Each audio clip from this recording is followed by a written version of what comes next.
Почитувани гледачи, добро вечер и добро дојдовте во новото издание на ТВ Ординација. Оваа ТВ Ординација, како што и самите приметуваме, ја правиме токму во Поликлиника Филип II овдека во Струмица. Да, вечерашен гостин во ТВ Ординација е доктор Виолета Божинова, интернист во Поликлиника Филип II. Докторке, добро вечер и добро ни дојдовте. Вечерва, почитувани гледачи, зборуваме за тема која што е навистина популарна, не само кај повозрасната популација, туку општо веќе и кај помладата популација, па дури и кај бремените жени. Зборуваме за хипертензија, односно покачениот крвен притисок или кај народот познат висок притисок. Докторке, што е она кое што не загрижува сите? Што е хипертензијата? Добро вечер, благодарам за поканата на ТВ канал ВИС. Хипертензијата, општо познато дека е глобален светски проблем, здравствен проблем, затоа што се смета спрема статистичките податоци најновите дека околу 1,5 милиарда пациенти, луѓе на нашава планета имаат покачен крвен притисок. Тоа има тенденција дури да се зголемува бројот, така да се смета дека некаде 2025 година тој број ќе се зголеми на 1,5 милиарда луѓе со покачен крвен притисок на нашава планета. Артериската хипертензија, сметаме дека е повеќе како патолошка хронична состојба која ја среќаваме почесто кај постарата популација. Меѓутоа денеска се повеќе имаме млади со хипертензија со покачен крвен притисок. И не за џабе е наречена тивокубиец, заради тоа што хипертензијата представува еден од позначајните ризик фактори за појава на мозочен удар, за појава на миокарден инфаркт, кој што некојаш кај млади за жал може да завршат и со смрт. Така, зборуваме за хипертензија, но што е она кое што се класифицира? Како вие, лекарите, го класифицирате всушност високиот крвен притисок? Значи така, артерискиот крвен притисок има две компоненти. Имаме систолен крвен притисок и диастолен крвен притисок. Систолниот притисок уште е познат кај народот како горен крвен притисок и диастолен или долен крвен притисок. Систолниот крвен притисок всушност е притисокот во артериите кога срцето е контрахирано, кога ја исфрла крвта во циркулацијата. Додека диастолниот крвен притисок ни го покажува притисокот во артериите кога срцето е релаксирано, кога се полни. Да кажам што е нормален. Значи сите знаеме што е нормален крвен притисок. Нормален крвен притисок кај здрави луѓе, здрави пациенти е кога систолниот крвен притисок или горниот крвен притисок се движи во граници од 100 до 140, а диастолниот од 60 до 90. Што значи тоа? Например, нормален крвен притисок може да биде 100 со 60, може да биде 120 со 80 и најчесто тоа е нормален притисок, 120 со 80, меѓутоа и 130 со 80, 130 со 90, 140 со 90, сите тие се нормални вредности на крвен притисок. Меѓутоа, ако крвниот притисок подолго време, поготово кај млади пациенти, ако континуирано при повеќе мерења е 140 со 90, тогаш велиме дека кај таквите пациенти имаме еден стадиум кој што по новите гайдлайнси е наречен прехипертензија и е многу важно во тој период да се почне со терапија заради тоа што да се превенира, да се спречи оштетување на другите органи во организмот, кој што знаеме подолготрајна хипертензија нелекувана, нерегулирана доведува до оштетување на некои органи во организмот кој подоцна ќе ги спомнам.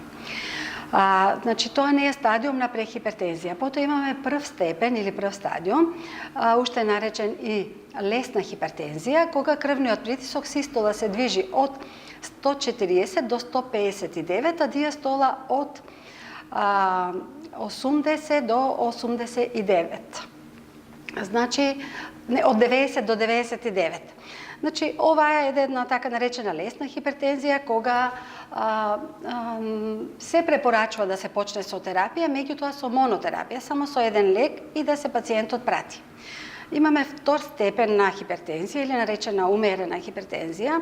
Умерената хипертензија е кога систолниот крвен притисок ни се движи од 160 до 179, а диастолниот или долниот притисок ни е од 100 до 109. Кај умерената хипертензија треба сериозно да се зафатиме со лекување, за да не дојде до компликации. И имаме трет степен, која што не е така наречена тешка или малигна хипертензија, кога имаме многу високи вредности на крвен притисок, се движат некаде од над 180 систола и над 110 диастола. Значи, имаме крвен притисок кај таквите пациенти многу висок, може да биде 200 со 110, 200 со 120. Тоа е една ургентна состојба кога пациентот има и значајна клиничка слика, симптоми, се јавува на лекар и тогаш треба брзо да се интервенира, да се намали што побрзо крвниот притисок. Обично се дава интравенска терапија за побрзо да се намали крвниот притисок, да не дојде до некои катастрофални компликации кои што се јавуваат при таков висок притисок. Кои се оние најчестите причини, најчестите ризик фактори кои што доведуваат до хипертензија? Кои се етиолошките фактори или причините, значи за настанување на висок крвен притисок. Хипертензијата ја делиме на две групи: примарна или есенцијална хипертензија. Примарната хипертензија ни е значи најзастапена. Ја имаме кај 90 до 90% од сите пациенти со хипертензија немаат таква примарна или есенцијална хипертензија и кај таквите пациенти причината, етиологијата не се знае од што е. Најчесто ја поврзуваме со генетски фактор и ризик фактори кои што влијаат и доведуваат до покачување на крвен притисок. Ризик фактори кои што се важни и кои што доведуваат до покачување на крвен притисок ни се првин пушењето. Секаде го спомнуваме, и за хипертензија е многу битен ризик фактор. Потоа консумирањето на алкохол, консумирањето на поголеми количини на кофеин, значи кафења повеќе дневно ако се консумираат, внесувањето на сол, значи големи количества на сол во исхрана, дозволено е до 5 грама во исхраната да се внесува сол, меѓутоа има луѓе кои што консумираат многу повеќе и значи треба да се внимава. Потоа се внимава на исхраната, физичка активност повеќе и да се избегнува стресот. И стресот како ризик фактор за хипертензија. Значи тоа не се ризик фактори кои што доведуваат до примарна или есенцијална хипертензија. Другиот вид на хипертензија ни е секундарна хипертензија. Секундарната хипертензија всушност се надоврзува на некое друго заболување кое што веќе е присутно во организмот и кое што доведува до покачување на крвниот притисок. Тоа се најчесто пациенти со бубрежни заболувања. Пациенти кои што имаат веќе кардиоваскуларно некое заболување, миокарден инфаркт, ангина пекторис, значи срцева слабост, хронична срцева исхемија. Потоа пациенти кои што имаат некои ендокринолошки заболувања, како што се диабет, каде што знаеме дека кај диабет, поготово неконтролиран диабет, доаѓа до оштетување на крвните садови и до појава на хипертензија. Потоа хипертиреоза исто така може да не даде покачен крвен притисок. Некои оштетувања на крвните садови или заболување на крвните садови кои исто така, значи како секундарно се јавува хипертензија, како што се на пример стеснување на каротидните крвни садови кои што носат крв во мозокот или периферните крвни садови, исто така и тоа знаеш ни доведува до покачување на крвниот притисок. Така зборуваме за хипертензијата кај повозрасната популација, но многу честа е појавата веќе и за покачениот крвен притисок и кај помладата популација, кој што загрижува голем број на млади во секојдневието, создавајќи проблеми. Како што спомнав, значи се поголем е бројот на пациенти со покачен крвен притисок кои што се доста млади. Се смета дека 1/3 од сите пациенти кои што имаат крвен притисок се млади. Зошто е тоа? Значи се поставува прашање зошто? Затоа што кај младите пациенти делуваат сите тие ризик фактори што претходно ги кажав. Значи има трендовско секојдневно скоро консумирање на алкохол кај младите.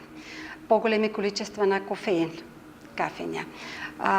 Немаат многу физичка активност. Стресот исто така влијае кај младите и сето тоа придонесува да имаме млади со покачен крвен притисок, а тоа пак носи ризик за појава и на компликациите, како што ги спомнав, мозочен удар, миокарден инфаркт, кои што можат да бидат фатални. Така, но овдека би ја спомнала и друга категорија на граѓани, односно група на граѓани, тоа е станува збор за бремените жени. Се соочуваат и тие понекогаш со висок крвен притисок. Да, значи имаме хипертензија кај бремени жени.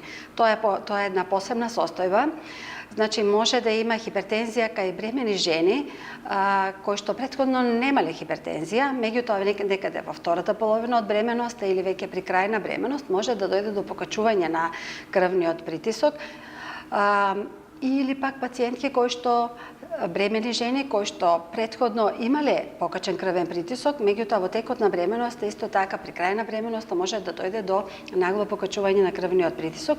Тоа е состојба на прееклампсија во гинекологијата позната, која што е доста сериозна состојба и треба пациентката да се контролира редовно да се јавува на гинеколог, да се мери крвниот притисок, затоа што кај оваа состојба имаме висок крвен притисок, имаме хипопротеинемија, се појавуваат едеми кај пациентката и ако не се преземе нешто, може да се јави еклампсија, која што е веќе доста сериозна состојба, животно загрозувачка и за бебето, и за мајката, кога може да се појави едем на мозокот, енцефалопатија, се јавуваат грчеви, трепкање пред очите, може да се јават едеми кои што се како на зарка, пациентката целата е со едеми, притисокот е многу висок, може да се јави белодробен едем, попуштање на срцето, акутно попуштање на срцето, да се јави дисеминирана интраваскуларна коагулација или пореметување на згрчувањето на крвта и сето тоа значи да не го однесе и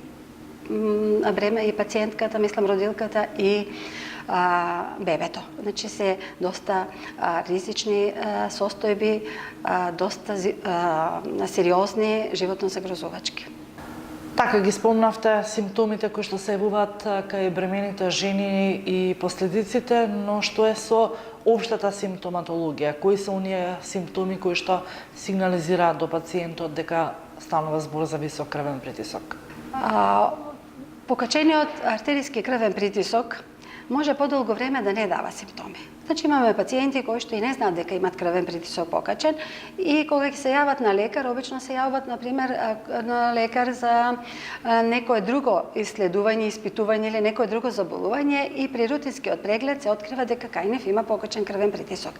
Меѓутоа, сепак артерискиот притисок има една симптоматологија која што пациентите ја знаат, меѓутоа еве ќе спомнам некои од поважните симптоми на кои што треба да се обрне внимание и во случај да се јават кај некои пациенти, значи да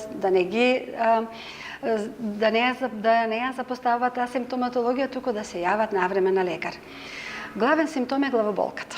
Значи главоболката кај хипертензијата е карактеристична што се јавува повеќе позади на тилот, се јавува најчесто во раните утрински часови, значи после станување од спиење, може да биде пропратена со зуење во ушите, со замаглување пред очите, несвестица, може да биде пропратена со гадење или повраќање.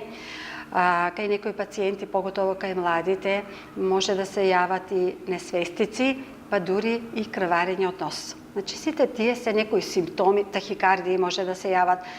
Исто така се јавуваат градна болка, кога има покачен крвен притисок, гушење може да се јави, замор може да се јави. Значи сите тие симптоми се симптоми кои што ни укажуваат дека може да има покачен крвен притисок. Така претпоставувам дека широкиот спектар на симптоми лесно за вас како лекари може да ја постават и онаа првична дијагноза.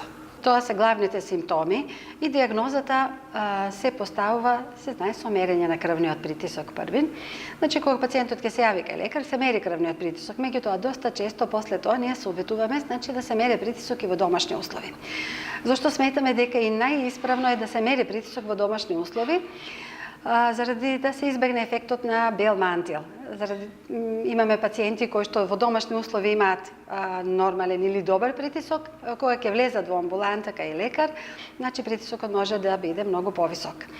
Да си водат дневник, на тоа дневниче да се запишуваат вредностите кога се мери притисокот колку се и со тој дневник се јавуваат потоа, значи, пак кај матичен лекар или кај нас и ние утврдуваме дали кај тој пациент има покачен крвен притисок или не и соодветно на тоа ординираме терапија.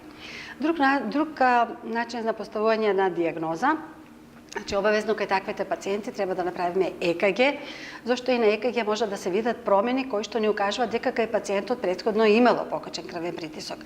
Потоа се прави АБП холтер мониторинг. Тоа е 24-часовно мониторирање, значи се поставува апаратче кај пациентот кој што го мониторира 24 часа, односно го мери притисокот во текот на денот на секој пола сат. Пациентот има манжетна, а во текот на спиењето на секој саат се мери притисокот и сето тоа се регистрира.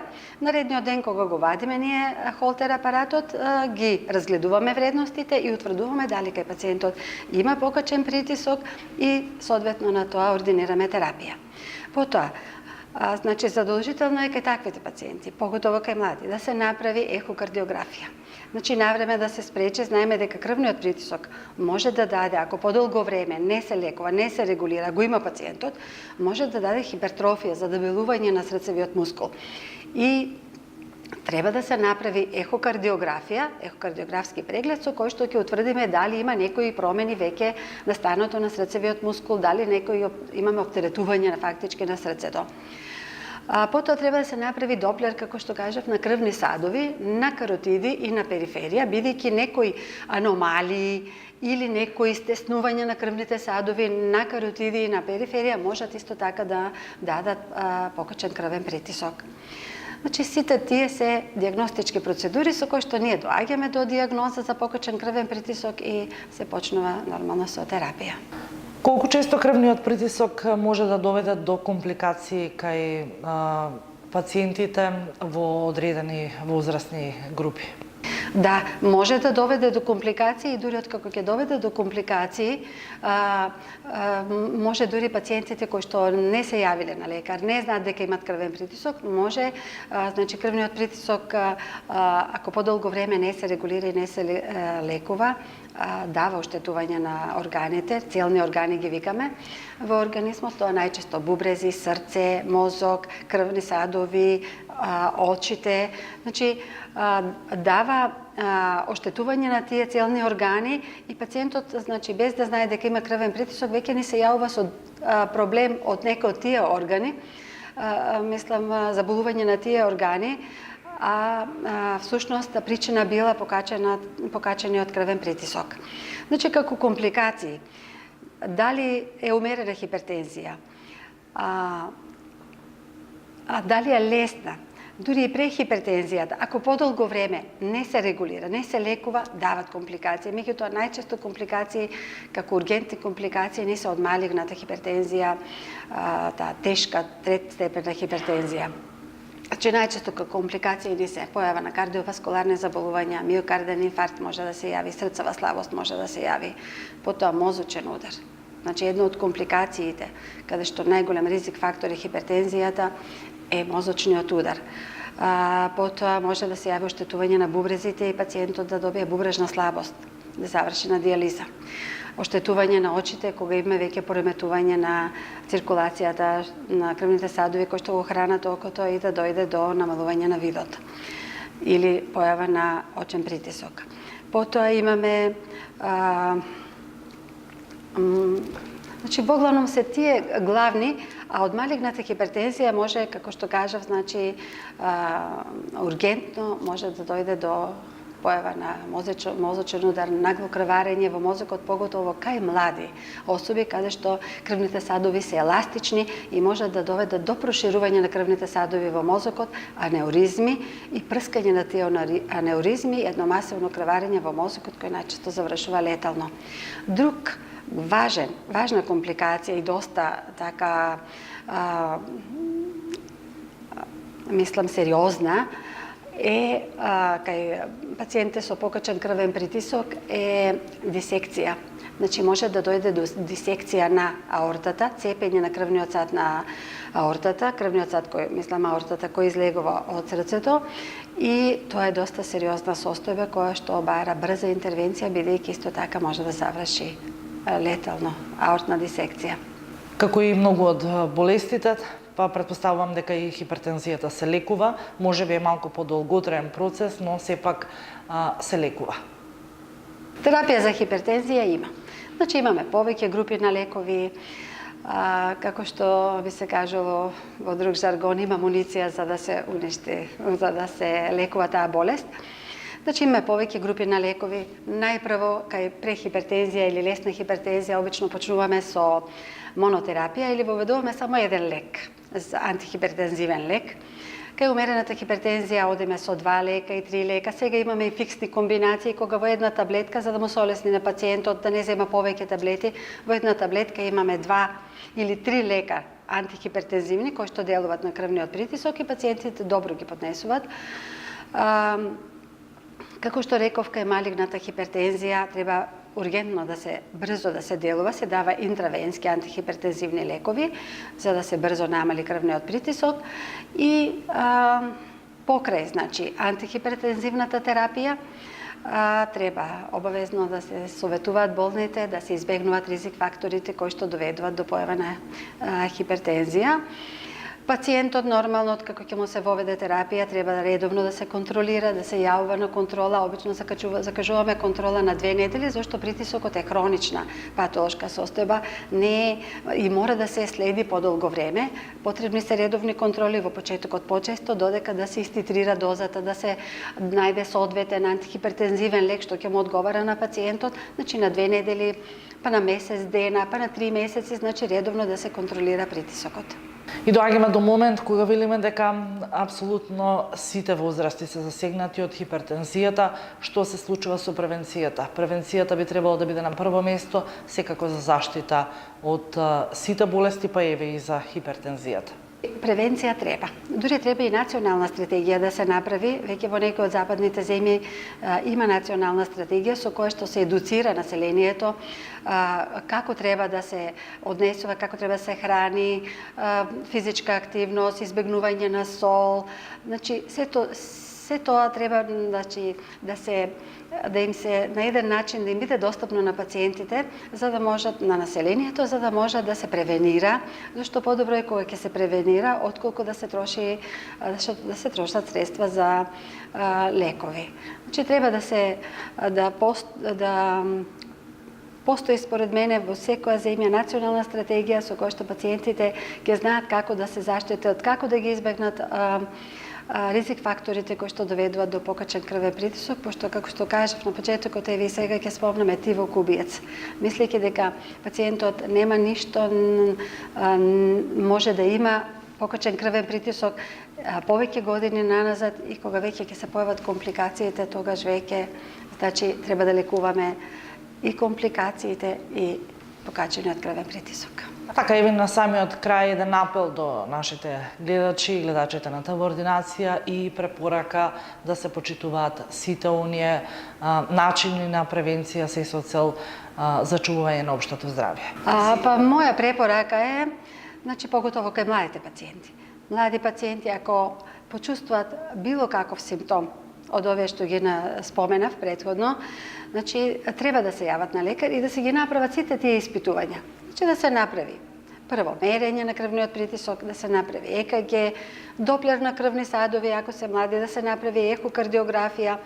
Ако има некои варијации во притисокот, обично кај младите може да варира притисокот, да се стави еден АБП холтер мониторинг, да се види дали кај тој пациент треба да се почне со терапија, зашто понавремена терапија, ако се почне понавреме со терапија, тогаш и бенефитот од терапијата е подобар и многу побрзо ние го регулираме крвниот притисок.